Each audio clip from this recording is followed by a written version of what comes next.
Hello అందరికీ welcome to my channel.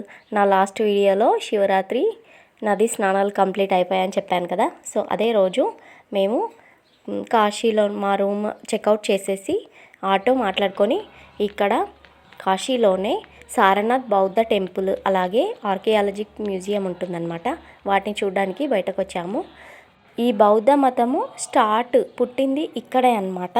Sarnath బౌద్ధ temple మీరు ముందు చూస్తున్నారు చూడండి, స్తూపము, అదే వాళ్ళ టెంపుల్ అన్నమాట.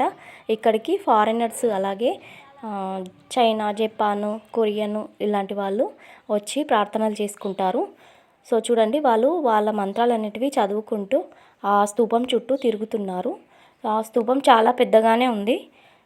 అలాగే ఒక కొరియన్ అమ్మాయి అక్కడ ఒక ప్లేస్లో కూర్చొని ధ్యానం చేసుకుంటే మా పిల్లలు కూడా ఆ అమ్మాయి పక్కకు అక్కడ ఇక్కడ కూర్చొని మా పిల్లలు కూడా ధ్యానం చేసి ఒక పిక్ అనేది తీసుకున్నాను.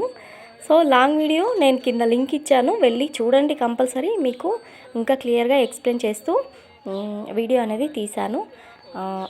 ఇప్పుడు ఈ వీడియో చూసేవాళ్ళు ప్లీజ్ నా ఛానల్ని సబ్స్క్రైబ్ చేసుకొని లైక్, షేర్, కామెంట్ ఇవ్వండి. అలాగే ఎవరికన్నా షేర్ చేయండి. ఈ కాశీలో ఈ బౌద్ధ టెంపుల్ కంపల్సరీ చూడాలండి, చూడదగ్గ ప్రదేశం అన్నమాట. సో బుద్ధుని విగ్రహము ఒక 80 feet హైట్ ఉంటుంది. లాంగ్ వీడియో చూసేయండి. Thank you for watching.